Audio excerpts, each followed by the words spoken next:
नमस्कार, आपली बातमीमध्ये तुम्हा सर्वांचं स्वागत आहे। NSG मुळे दहशतवादी विरुद्धची आपली लढाई सुरक्षित हातात आहे, असा विश्वास माननीय गृह तथा सहकार मंत्री अमित शाह यांनी व्यक्त केला। सर्वत्र सर्वोत्तम और सुरक्षा, ये तीन सूत्रों को लेकर समर्पण, साहस और राष्ट्रभक्ति को अपना गुण बनाकर NSG ने 4 दशकों से इस देश में ऑर्गेनाइज क्राइम, एक प्रकार से टेररिज्म के खिलाफ बहुत बड़ी लड़ाई लड़ी है। झोपडपट्टींचा क्लस्टर पद्धतीने विकास करण्याचा निर्णय सरकारने घेतला आहे। माननीय मुख्यमंत्री देवेंद्रजी फडणवीस यांनी केले वक्तव्य। आम्ही हा निर्णय केला की मुंबईमध्ये मोठ्या क्लस्टरची आम्ही पॉलिसी आणली आणि झोपडपट्ट्यांनाही क्लस्टरमध्ये त्या ठिकाणी विकसित करण्याचा आम्ही निर्णय घेतला।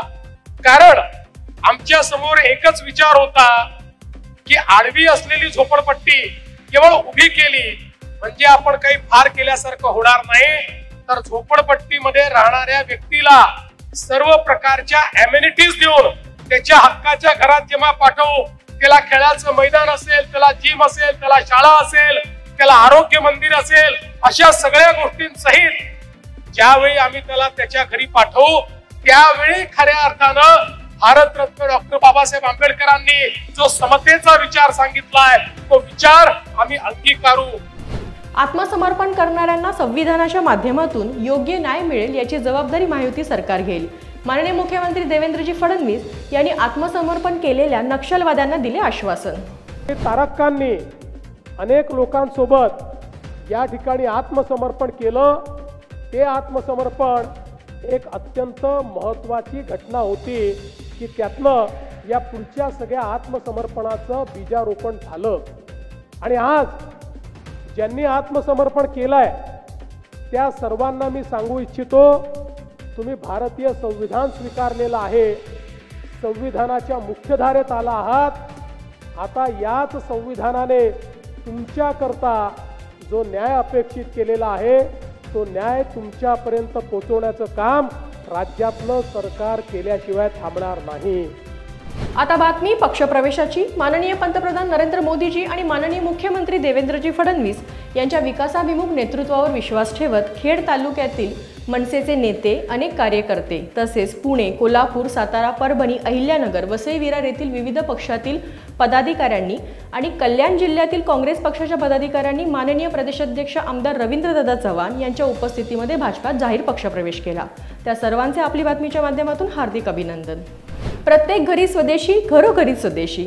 या दिवाळी सजावट आणि रांगोळीपासून ते दिवाळीचा फराळ, भेटवस्तू आणि पोशाखांपर्यंत स्वदेशी स्वाभिमानाने हा सण साजरा करूया। मंत्रिमंडळ बैठक। माननीय मुख्यमंत्री देवेंद्रजी फडणवीस यांच्या अध्यक्षतेखाली मंत्रालयात मंत्रिमंडळ बैठक पार पडली। यात विविध क्षेत्रांना चालना देण्यासाठी अनेक महत्त्वाचे निर्णय घेण्यात आले। भाजप हरला की निवडणुका बरोबर, भाजप जिंकला की मशीन फ्रॉड, हा कोणता न्याय? माध्यम प्रमुख श्री नवनाथ बन यांनी पत्रकार परिषदेत सांगितले। महाविकास आघाडीनं निवडणूक आयोगाकडे जाण्यापूर्वी लोकसभा निवडणुकीत जेव्हा महाराष्ट्रात भाजपला कमी जागा मिळाल्या तेव्हा भाजपनं जनतेचा कौल मान्य केला, पण विधानसभा निवडणुकीमध्ये महाविकास आघाडीचा पराभव झाल्यानंतर अचानक मतचोरी तुम्हाला का आठवली?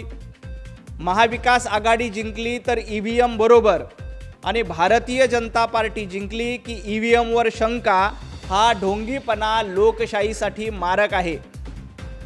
जर निवडणूक प्रक्रियेवर एवढी शंका असेल, पगारी नेते संजय राऊत आणि महाविकास आघाडीच्या नेत्यांना EVM बद्दल शंका असेल, तर आधी महाविकास आघाडीतल्या महाराष्ट्रातील सर्व खासदारांनी राजीनामा द्यावा। संजय राऊत यांनी आधी स्वतःच्या भावाचा राजीनामा घ्यावा, उभाटा गटाच्या सर्व खासदारांचा आणि आमदारांचा राजीनामा घ्यावा, मगच मतचोरी आणि मगच निवडणूक आयोगावर शंका घ्यावी। लोकशाहीच्या नावानं गळा काढणारी महाविकास आघाडीची लोक ही जनतेमध्ये जात नाहीत तर निवडणूक आयोगाकडे जातात। तुमच्यामध्ये हिम्मत असेल तर जनतेमध्ये जा, जनता जनार्दन तुम्हाला जशास तसं उत्तर दिल्याशिवाय राहणार नाही। भारताचे माजी राष्ट्रपती, मिसाईल मॅन, थोर शास्त्रज्ञ, भारतरत्न डॉक्टर APJ अब्दुल कलाम यांना आपली बातमीच्या माध्यमातून जयंती निमित्त विनम्र अभिवादन। आता महाराष्ट्र भाजपा 1.5 कोटी सदस्यांचा पक्ष बनला आहे. तुम्हाला सुद्धा भाजपचं सदस्य व्हायचं आहे का? तर तुमच्या फोनवरून 8800002024 या क्रमांकावर मिस कॉल द्या आणि भाजपा परिवाराचे सदस्य व्हा. नंबर पुन्हा एकदा ऐकून घ्या. 8800002024 या नंबरवर मिस कॉल द्या आणि देशाच्या विकासात सहभागी व्हा. अशा बातम्यांमध्ये इथेच घेऊया विराम. उद्या पुन्हा भेटूया नव्या बातम्यांसह. पाहत रहा आपली बातमी, आपल्या पक्षाची बातमी. धन्यवाद.